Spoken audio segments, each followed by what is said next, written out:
আগে তো পুলিশ দেখলে আমিও দৌড় দিয়া লইতাম। সেদিন মাহফিল আছিল আখাউড়া বিজয়নগর উপজেলায় মুকুন্দপুর। কি কন্দপুর? মুকুন্দপুর মাহফিল আমি দুপুরে গেছি।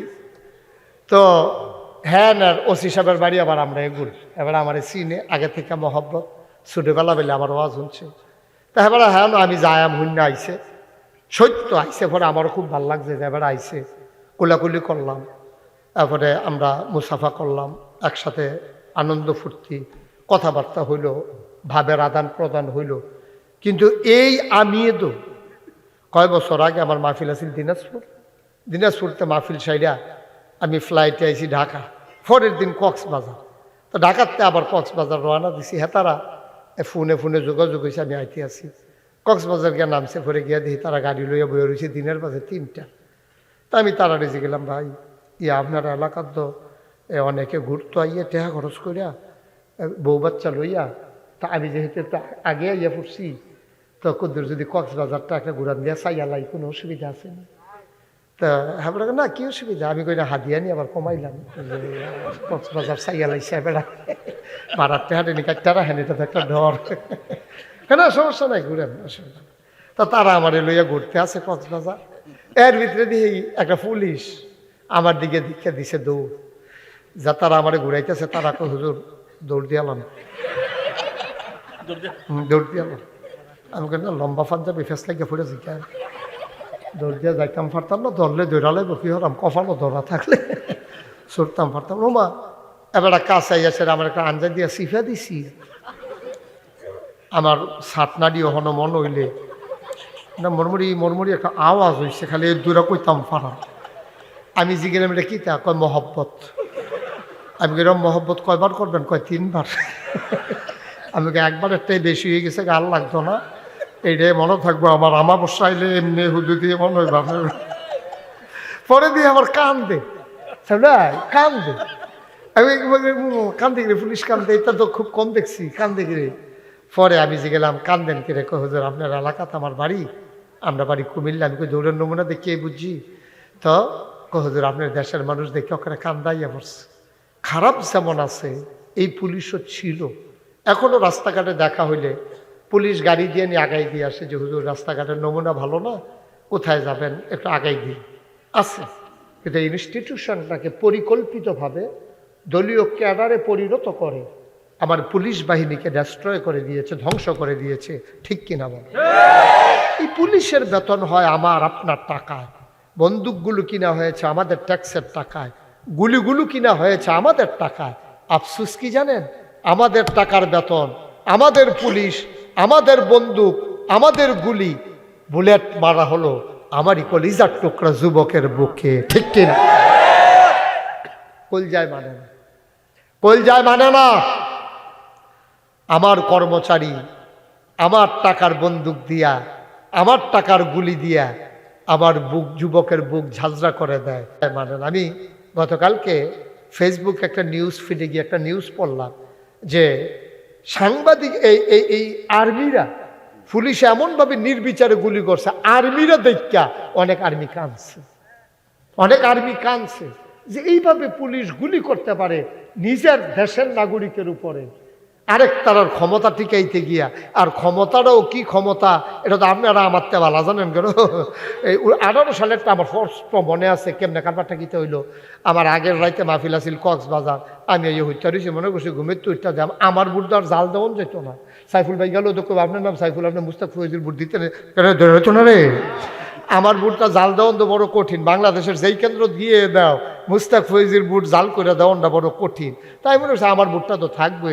আমি এই 10টা 11টার দিকে উঠটা বুট দিতাম, যাইতে আসি রাস্তাত গেছি, পরে ফলা হয় না, কয় হুজুর কই যান? আমি কই বুটটা দিয়াই। কয় রাইতে কারবার গড়াই লেছে, আপনার ভাই গিয়ে উঠতে থাকে রে বাবা। সত্য নি রে, সত্য নি, সত্য নি, এই কারবার হয়েছে নি বাংলাদেশ? আহারে বাংলাদেশ, জান্নাত যাইবা গা, এত সোজা জান্নাত? আসো না দেহ কি কারবার যাইতে আছে। অ মুসলমান, পর্দার আড়ালের আমার মায়েরা, উঠবা তুমি জাহান্নামের গাড়িতে, যাবে তুমি জান্নাতে, এটা হবে না গো আম্মা। ও আমার কলিজার টুকরা যুবকেরা, জান্নাতে যদি যেতে চাও 6টা জিনিস নবীর কাছে জামানত রেখে দাও। নবী তোমার জান্নাত আমানত রেখে দেবে, নবীর ওয়াদা। বলো সুবহানাল্লাহ। নবীর কাছে আমানত রাখলে আমানত থাকে নাকি থাকে না? নবীরে তারা উপাধি দিছে সাদিক, তিনি সত্যবাদী। আল আমিন, তিনি বিশ্বস্ত। সুবহানাল্লাহ বলবেন না? এটা কিন্তু নবুয়ত প্রকাশ পাওয়ার আগে। নবুয়ত প্রকাশ পাইছে 40 বছর বয়স। কয় বছর? এর আগে মক্কার কাফেরেরা, আমরা না, আমরা বিজয় ফারার লোক কোনো হেন গেছিলাম না, আমরা বুড়িসঙ্গের তারা নাগাইশের ফিসাব, আমরা কোনো হাবলা হাসলামও না, আমরা কেউ জিগাইছ না, আমরা কিছু কইতামও পারছি না। মক্কার কাফেরেরা যারা তৎকালীন জমানায় সর্দার ছিল, মুরব্বী ছিল, কাফের ছিল, তারা বলছে মুহাম্মদ তুমি আল আমিন, তুমি সাদিক, তুমি বিশ্বস্ত, তুমি আমানতদার। সুবহানাল্লাহ বলবেন না? দেখা নাকি না দেখা, চল্লা নাকি না চল্লা, এক লগে চল্লা, এক লগে দেখা, এক লগে খাইয়া, এক লগে ঘুমাইয়া, সমসাময়িক সময় কাটাইয়া, নবীর ব্যবহার, স্বভাব, চরিত্র, লেনদেন সব যাইনা শুইনা মক্কার কাফেরারা রায় দিছে আপনি আল আমিন, আপনি বিশ্বস্ত। বলেন সুবহানাল্লাহ। কেউ না। মুসলমানরা যদি নবীজির আল আমিন কয়, সাদেক কয়, এর ভিতরে একটা পক্ষপাতিত্ব থাকতে পারে যে মুসলমান তো মুসলমানের নবীরে বালা কইবই, কিন্তু আমরা কইছি না। যারা নিয়ে নবীর দুশ্মন, তারা নবীরে মারতে ধরছে, নবীরে যারা কাটালাইতে চাইছে, নবীরে যারা মাইরালাইতে চাইছে, নবী যারা মক্কায় থাকতে দেয় নাই, তারাই এক সময় নবীর কইছিল আল আমিন, তুমি বিশ্বস্ত, তুমি সাদেক, তুমি সত্যবাদী। তারাই বলছিল। কেমন সত্যবাদী দেখেন। ও এখন যদি সুহেলের কাছে আপনারা বিজয় ফারার তারা কিছু টেহা পয়সা আমানত রাখেন, আর হগলে মিল্লা বুদ্ধি করছেন সুহেলরে মাইরালাইবেন, তো সুহেলে এই খবর পাইছে যে এই গ্রামের এমন কোনো মানুষ নাই যার দলিল বেরিয়েতে এই অলঙ্কারাদি, নাকের ফুল, কানের দুল, গলার মালা, হাতের মালা, ক্যাশ, টেহা, জমির দলিল সব হইল সুহেলের কাছে জমা আলমারির ভিতরে। আপনারা যাইতেছেন বুদ্ধি করে মারণের লেগা, হেতে কয় বেড়া তোর জায়গা জমি সোনা দানা সব আমি পাহারা দিয়া রাহি, আর আমারে মাইরা লাইতে চাও তো আচ্ছা মারো আর কি। হ্যাঁ বেড়া হেতার আয়নের আগে তো এটি সব ডিফ্যাকেট করিয়া গাড়ি খবর দেন না, ফিকাফো করিয়া বেড়াইতের মতো, যেহেতু মাইরে লইবা তো তোমার টেহা পয়সা আমি যার মায়া করে লাভ নাই, সব লইয়া গেছে গা। এটা কি অন্যায় হইব? আমার কথা কেন অন্যায় হইব? অন্যায় হইতে করে তোমরা তার কাছে বিশ্বস্ত মনে করো, আমানত রাখছো, আবার তারে মাইরা লাইবা বুদ্ধি করবা, তোতে তো তোমার লোক এরকম ব্যবহার করতে পারে। তোমরা ব্যবহারটা ভালো করছো, তোমরা দি তারা মাইরা নিতে চাইতেছ।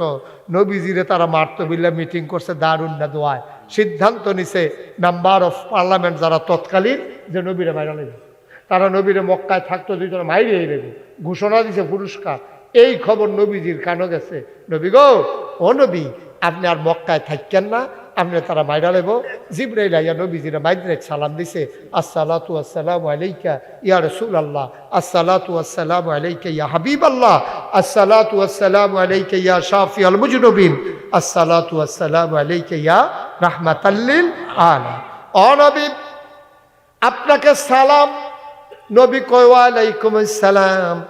এত রাত্রে কি খবর? মক্কার কাফেররা সিদ্ধান্ত নিয়েছে। এই ছেলে, এই ছেলে বসো, ওয়াজটা শুরু হয়েছে না, হাতে উঠে দোকানটা খুললে সরছি না, কয় বাকি তুমি উঠছো কে? তা জায়গা যাও, সিফাত আইসু কে? তোমার আমি দেখিও মা যাইব না, তে জায়গা যেহেতু উঠে যাও যাও। আরে আইও না, আইও আইও। এই তো মাশাআল্লাহ ভালো ছেলে, কি লক্ষ্মী শোনা হয়েছে গো। আসো। হ্যাঁ হ্যাঁ, মার হাবা বলো, জোরে বলো মার হাবা। যে বুড়াই আয়া কয় নবী গো আপনি তাড়াতাড়ি উঠেন, আপনি চলে যাবেন মদিনায়, থাকবেন না মক্কায়। আপনি তাড়াতাড়ি চলে যান, আপনি থাকবেন না। নবীজি উঠলেন, হযরত আলীকে ডাইকে আনলেন। ও আলী, আমার প্রতি হুকুম এসেছে চলে যাওয়া লাগবে, তুমি ঠিক আমার চাদরটা গায়ে দিয়া আমার বিছানার উপরে তুমি ঘুমাই থাকো। আলী ইতস্তত বোধ করলেন, তিনি লজ্জা পাচ্ছিলেন, নবীর বিছানায় আমি কেমনে ঘুমাই, আদবের খেলাফ হয়ে যায় কিনা। নবীজি বললেন, অনুমতি দেওয়া হলো, তুমি ঘুমিয়ে পড়ো। আলী ঘুমিয়ে পড়লেন। আলীকে বলা হলো, এই সম্পদগুলো রেখে দাও, যখন শুনবে আমি নাই সবাই আমার ব্যাপারে খারাপ ধারণা করতে পারে, আমি তাদের সম্পদগুলো নিয়ে গেলাম কিনা। ও আলী, তোমার কাছে আমানত, মানুষ যে আমার কাছে আমানত রেখেছিল তোমার কাছে আবার আমি রেখে দিলাম। সকালবেলা যখন শুনবে মোহাম্মদ নাই, সবাই দৌড়ে দৌড়ে সম্পদের খুঁজে আসবে। আলী রে, ও আলী, তুই এই সম্পদগুলা রাইখা দে, সকালবেলা যার যার সম্পদ তারে তারে বুঝাই দিয়া চলে আসবি। আলী রে, ও আলী, তুই থাক, টেনশনের দরকার নাই। এবার পরবর্তীতে মদিনায় যখন আলী গেলেন, আলীকে মানুষগুলা জিজ্ঞেস করলো, ভাই আপনি যে নবীর বিছানায় শুইলেন, একবারও চিন্তা করলেন না মানুষ যাবে নবীরে মারতে, গিয়া দেখবে নবী নাই, তো মায়ের দোষ শব্দি পড়বো আপনার উপরে, এই চিন্তাটা আপনার আইসা না? ভাই এটা আইছিল, কিন্তু একটা কথা নবী বলার পরে চিন্তা দূর হয়ে গেছে। নবী যে আমারে যাওয়ার সময় কইছে, আলী আমি যাই, তুই থাক, সামান্য কিছুদিনের ভিতরে তোর সাথে আমার দেখা হবে, তখন আমি বুঝছি আমার পশমের ক্ষতিও হবে না। নবীজি যখন কইছে আমি যাইতে আছি, তুই কয়দিন পরে আইবি, এটি দিয়া টিয়া আস্তে আস্তে আয়, তখন আমি বুঝ জ্বালাইছি কাফের সব মিললেও আমার কিচ্ছু ক্ষতি করতে পারবে না। এটা আমার ওভার কনফিডেন্স, এটা আমার বিশ্বাস, এটা আমার আত্মবিশ্বাস। নবীজি কইছে কয়দিন পরে দেখা হইব, তোমরা কাফের কিতা করবা, এটা আমি বুঝা সারছি। অনেক গুল যাও, হ্যাঁ ডাক ডাক্কা ঘুমাইতে আছে। ওমা গেছে পরে জিগেছে, ভাই তা আপনি এই কুদ্দুরো টেনশন লাগছে, পুরো টেনশনে আসতাম তো, যখন নবী যে এই কথাটা কইছে এমন একটা ঘুম দিলাম, অন্য রাইতে তো ঘুমারও ভালো হইছে। সুবহানাল্লাহ, কেন দাও এটা তো ঘুমারও ভালো হইছে আমার, কারণ নবী আমারে কইছে, আমার আর চিন্তা কি? সুবহানাল্লাহ বলবেন না? সেই নবী, সেই নবী জাগিতেছে দেড় সাইডা, ইচ্ছা করে যাইতেছে না, বাধ্য করা হচ্ছে, মেরে ফেলা হবে, এরপরও সম্পদগুলা কার কাছে দিয়ে যাওয়া যায়, এটা হলো সেই নবী। আমরা এবার হিসাব মিলাই দেখেন, আমরার জিন্দেগি আর নবীর জিন্দেগি কোথায় আছি আমরা? খালি কেমনে মানুষের সম্পদ লুণ্ঠন করব, কেমনে হরণ করব, কেমনে খালি লাইল ঠেলবো, শৈল জোর থাকলে আরেকবার ভিতরে গিয়ে খেলায়, কারবার হইলো এই কারবার। নাউজুবিল্লাহ কইতেন না?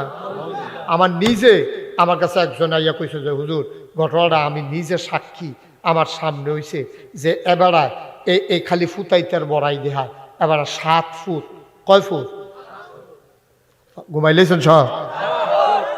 জোরে সবাই কইতেন পারতেন না, কয় ফুট? এবার 7 ফুট এবারায় আফন ভাইয়ের লগে যে অত্যাচারটা এবারায় করে ফুতের বড়াই দেহাইয়া, এবার এই ধরনের বাহি গেলায়, এই ধরনের ঘুষি দিয়ালায়, এবার 7 ফুট ফলা দিয়ে আবার এক গুচ্ছ সমান হয়ে উঠছে। কয়দিন পরে পরে হুমকি দেয়, এবারায় কয় আমরা 7 ফুটের লগে তুই পারবি নি, এইটা এবারায় গিয়াসেরা ঘোষণা দে উত্তর বাজারও, আমার 7 ফুটের লগে তোরা পারবি নি। আর এবার বড় ফুতে কয় তোরা আমরা 8 ভাইয়ের লগে পারবি। হেবাড়ায় কয় ফুটের কথা কয়, আর হেতে কয় হেবাড়ায় কয় কয়, আরে তা এবার বড় ফুতে কয় কয় ভাই, হেবাড়ায় কয় আমরা 7 ফুটের লগে তোরা পারবি, আর হেতে কয় আমরা 8 ভাইয়ের লগে তোরা পারবি। কয় তোরা 8 ভাই কেমন, তোরা 7 ভাই? আব্বাই বেড়াইয়া, আব্বাই বেড়াইতেন 8টা ভাই। এমনি উদাম করে সিহন জিংলা দিয়া ফতফাত ফতফাত করে খিসন যাইত। ঠিক কিনা কও? কথা কথা ঠিক কিনা? আসেনি এই কারবা না? কথা কথা আসেনি এই কারবা? তোমার আল্লাহ 7টা ফুট দিছে, তুমি বেড়াগিরি দেখাও, তুমি সেটা গইড়াই যায় না কানবা, তুমি গইড়াই যায় না কানবা। আল্লাহ কত মানুষের কত কোটি কোটি টিয়া আছে, একটা ফুট নাই। এরকম নাই বাংলাদেশও? একটা জি নাই, একটা ফুট নাই, একটা বাচ্চা কাচ্চা হয় না। তো কয়দিন পরে পরে আজমির শরীফ যায়, কয়দিন পরে পরে উমরা করতে যায়, কয়দিন পরে পরে এতিমখানাত গরু জব করে খাওয়ায়, কিন্তু তার আল্লাহ একটা বাচ্চা দিছে না। আর তুমি রিক্সাওয়ালা, খাওয়াইতে পাও না। হ্যাঁ বছরটা ঘুরে না, তোমার গলো আল্লাহ দিতে আছে 7 জন 8 জন 9 জন, কি কারবার যাইতে আছে। তোরা তো 27টা জন হুন্ডা আইস দিয়া লইছ। আমি যে এই রোহিঙ্গা ক্যাম্পও গেছিলাম, সাহায্য দিতাম। এই রোহিঙ্গা ক্যাম্পে উখিয়া টেকনাফ রোহিঙ্গা যাইছিল, যারা এখনো আছে আরাকানের মুসলমান, হ্যাঁ সাহায্য দিতাম। গেছি পরে গিয়া দিয়ে এক বেডি 15 জন বাচ্চা লইয়া বইয়া রয়েছে। তা আমি 15 জন চারিগুলো গুলইয়া বইয়া রয়েছে। আমি গিয়া জিগেলাম এখান দিকে কয় আমরা এখান দিই। আমি কই সব দেখি আপনার, কয় 2 জনে পানি আনতে গেছে। 17 সুহাল কত? 17 নিজে দেখে আইছি। ওই যেই 2টা পানি আনতে গেছিল খালি এইখান দিকে দেখছি না, 15টা দেখে আইছি। আল্লাহ তোমারে দিছে, কত বেটার টাকা আছে খাউন না নাই, বংশের বাত্তি জ্বালান না নাই। এবার এক মানুষরে দেখলে কান্দে, আমার এই টেহা কে খাইব, আমার এই জায়গা জমি কে খাইব, আমার ঘর কেড়ায় বাত্তি ধরাইব। ভাইও তোমারে আল্লাহ দিছে, তুমি শুকরিয়া না আদায় করবা, তুমি বেড়াগিরি দেখাও, এইগুলা মানুষের স্বভাব না। মনে কষ্ট নিও না, বুঝার লাগা কইতে আসি, এটি কোনো মানুষের স্বভাব না, এগুলা কুকুরের স্বভাব, ঠিক কিনা? কোনো মানুষ তার সন্তানকে নিয়ে কোনো মানুষ বেড়াগিরি দেখাইতে পারে না। বেড়াগিরি দেখায় দেখবেন কুত্তারায় এই 5-6টা বাচ্চা দেয় দিয়া সে রেডি, যখন কুদ্দুরা কেউ শিক্ষা লয়, কুদ্দুরা আডুই নয়, এটিরে দেখবেন কুত্তারা সাইডা দিয়া এরকম খের মুড়ার মধ্যে হেলান দিয়া বয়ে বয়ে মুসকি মুসকি হাসে। মার্শাল্লাহ আমরা ইতান্ডি যে যায় তার একটা দৌড়ান দিয়া দেয়। বুড়া কুত্তারা উত্তর ভাড়াতে দক্ষিণ ভাড়া যাই চলেছি, এই 6টাই মিললে হেতারা ব্যাট দিয়া দৌড়া লাইছে। হ্যাঁ ডাক দিয়া কয়, রে তোর আব্বার লোকে চলুন না মানুষ রে, তোর মার লোকে চলুন না মানুষ, তোরা সুইটা মাথা গিয়ে দিয়া আর যা আমারই দৌড়া লাইছ। আমরা তোর ভাইকো আছে খেরকুড়ার কাছে, খেরকুড়ার কাছে গিয়া দেখে মুসকি মুসকি হাসে, কয় দেখছেন না আপনার ফুতাইতে, হ্যাঁ আপনার লোক আমরা চলছি না একলগে, আপনার ফুতাইতে আমার এমনি ব্যাট দিয়া দৌড়া লাও। ফুতাইত বড় হয়েছে, ডাকসা ভুনে না তো, ফাতা ফাতা কাক দিয়া যাই জ্ঞান কি করবে না, রায় দিয়া দিছে কুত্তা গেছে গা। বেড়াগিরি তো খেলা দেখায় তো আল্লাহ। এখন যে কুত্তাটা গেছে গা, বিকালবেলা যাওয়ানোর সময় দেখে বুড়া কুত্তাটা মন খারাপ করে বই রয়েছে। কয় কিতা? বেড়াগিরি শেষ। কয় কিতা? কয় 2টা পানি খাইতে লইয়ে ফ্যান হলো ফইরুজে পড়ছে আর বাইছে না বুচ্চুরে গেছে শেষ। 2টা ফ্যান খাইতে লইয়ে গরম ফ্যানও ফুইরা সিদ্ধ হইয়া গেছে গা, আর বাহি 2টারে ফলা ফেনে বেদাইয়া মাইরা লাইছে। ঠিক কিনা কও? তো তুমি বেড়াই ফুতাই তুই বেড়াগিরি দেখাও, তোমার দলটা ক্ষমতার তুমি বেড়াগিরি দেখাও। আরে ক্ষমতা তো বেড়া কচু পাতার ভানি রে, টলমলো টলমলো। আটকা কুদের লেলিরা বাতাসেলে ফাতাটা কাটছিল, চট করে ফুটেছে গিয়ে যেমনে ক্ষমতাটা দৈর হ না হইলে 17টা বছর সব গুছাই রেখা থাকতো পারলো না তো ফলাফেন একটা স্লোগানের লগে হেলিকপ্টার দিয়া না।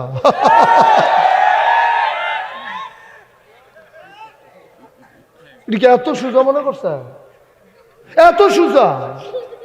ইচ্ছা করলে আপনি ক্ষমতাটা ধরে রাখবে, এটা সম্পূর্ণ আল্লাহর দান। কার দান? আল্লাহ দিয়া টেস্ট করে পারবেননি। ছোটো ফলাবেনে আব্বাই ধান চড়াইতে যাইতে লইলে অথবা ধান হুগাইতে লইলে উঠানো, ছোটো ফলাটা দেখবেন খালি আব্বা মাথা ইয়াটা খালিটা আমার মাথার দেন।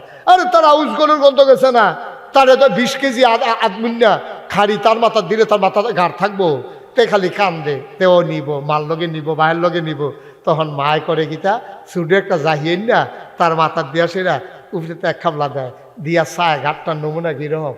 যখন দেখে যে ডিল খায় পয়সা এই দিয়ে নাও, তুমি আর নেওয়ার লাগতো না, এই দুগলা লইয়ে এই ডিল খায়, তুমি আদমিনটা খালি লইয়ে টানাটানি করো। আল্লাহ আমরা ক্ষমতা দিয়া টেস্ট করে, অল্প দুগলা দিয়া চায় ডিল খায়নি। যখন দেখছে যে ওমা গো তানি দি রঙ্গ পড়ছে, এই তখন আল্লাহ একটা টিকনা দিয়া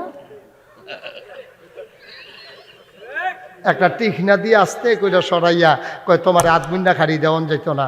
আর তুমি যদি নীতির উপরে অটল থাকো, তুমি সারা জীবন প্রধানমন্ত্রী থাকলে, তুমি সারা জীবন রাষ্ট্রপতি থাকলে, আমার আল্লাহর সমস্যা কি? ঠিক কিনা কও?